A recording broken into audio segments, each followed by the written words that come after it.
Three numbers in the domain here. Give me a positive number, 0, and a negative number. Anything you want. Not okay. Perfect. 10. You said 10? I said 2. 10 more. Oh, you said 2. 2 is good. Okay, so now give me an exponential function. Any exponential function, pure exponential function, not transformations. Pure exponential function. Any pure exponential function that you can think of.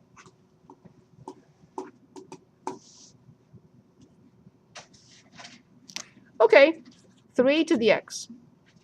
Now, please apply 3 to the x to 2 and tell me what is y. Very good. Please tell me what happens when I plug in 0. 1. Excellent. And the last one, when I plug in -1. Careful, 1/3. So now I want to determine the inverse function. Remember my example with the $10? I give you $10 and I take it back. So addition of 10 and subtraction of 10 cancel out the effect on x, and you still have the same number, the same amount in your wallet, right? I give you 10, I take it back, nothing changed, correct? And those are two inverse operations. Good. So now, if I give you 10, but I take back 5, those two are not inverse operations. Addition by 5 and subtraction by 5, they're not inverses of each other. Would you agree? Yes. Okay, perfect. So we know that the inverse function will be a log function. What do you think about the base? What could the base be? Based on what I just mentioned. It has to be 3. Because otherwise, we're not going to create an inverse function if the base is not 3. It has to be the same. An exponential and a log are inverses of each other, but they must have the same base. Otherwise, it's not going to work. If this one has base e, this one has to have base e. If this one has base 10, this one has to have base 10. In this case, if the exponential has base 3, the log has to have base 3. Okay, so here's the function. But now, I have not convinced you yet. So my next goal is to show you that when I apply this function to 9, the answer will be 2. Exactly. I have to show you that when I apply this function to 1, the answer must be 0. And when I apply it to 1/3, the answer must be. Otherwise, this will not be the inverse function of that.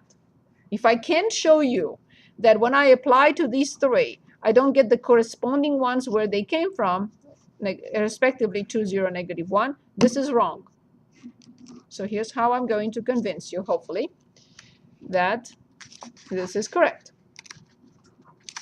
I am going to apply log base 3 to 9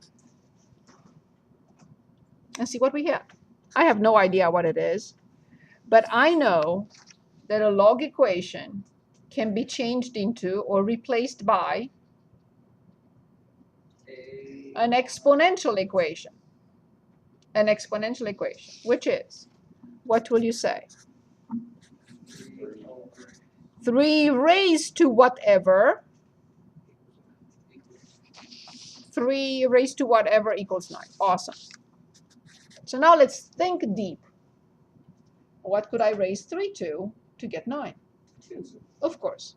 So this answer must be 2. So we showed for now that 9 goes back to 2. If the function log base 3 is applied to 9, the answer will be 2. We're going to do the same thing to 1.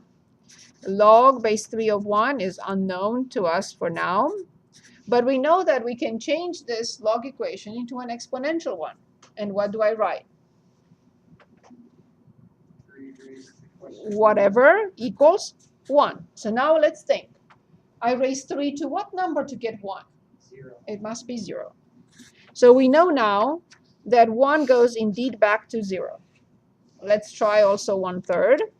So now we want log base 3, I'm sorry, of 1/3 equals what? I have no clue, but I know that I can change any log equation into an exponential one. How do I do that? 3, so the base raised to whatever equals 1/3. If I get a fraction, the power must be negative, right? So what power should I have here in order to get 1/3? -1. Only 3 raised to -1 is 1/3. Therefore, we showed that this function goes back where it came from. So now I'm going to give you a couple of examples, and you'll tell me what are their inverse functions. Let's say e to the x will have an inverse function.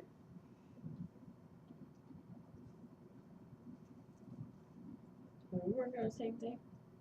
No.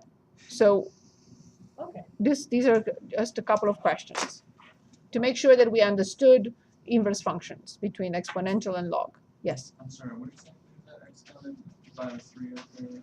-1. Okay. No problem. So e to the x has an inverse function. What is it? Which one? Yes, because this is the natural exponential, it will have the natural log. What about 10 to the x? What will be the inverse function of 10 to the x? Log AX. But what is the base? A. Oh, 10. Right, and we don't write it. What about 1/2 raised to the x power? It will have an inverse function, which is, yes? Yes, base 1/2. Indeed. Okay, one more. Log base 3 of x. What is its inverse function?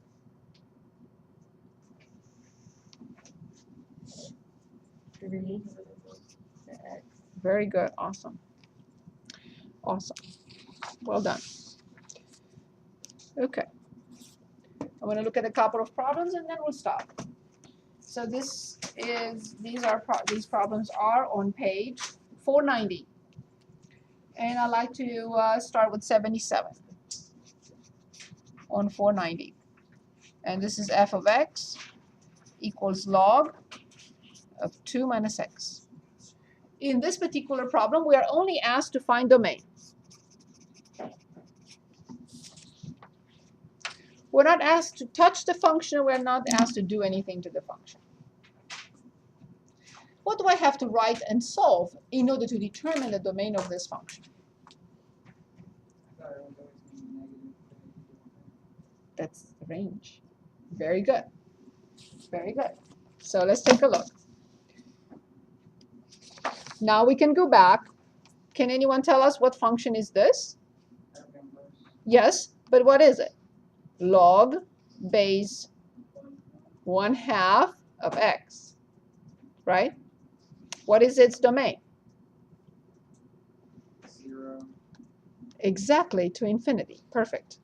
What is the inverse function here? We didn't know what we were graphing, but what is this function? Log base 2 of x. Correct.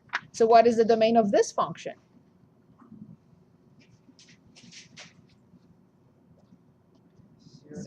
Correct.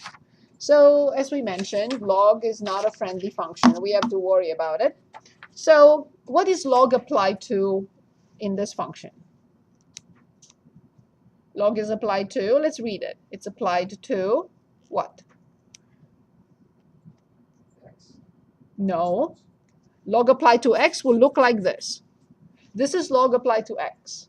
In our example, is applied to? 2 minus X. Indeed.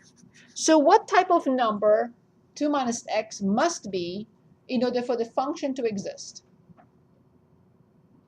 Think about the domain. You already told me the domain. Greater than 2. Excess is greater than 2. The quantity that we apply log to must be?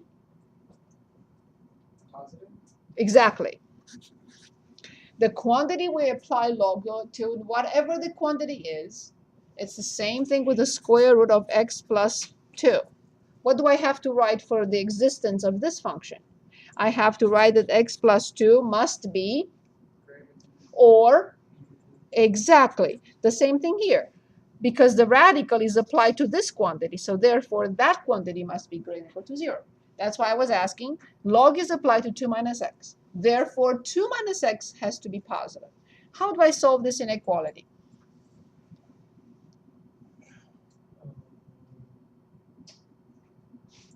And subtract it. Very good. And then, Multiply by 4. and can anyone give us a domain? 2, 2, 3. Careful.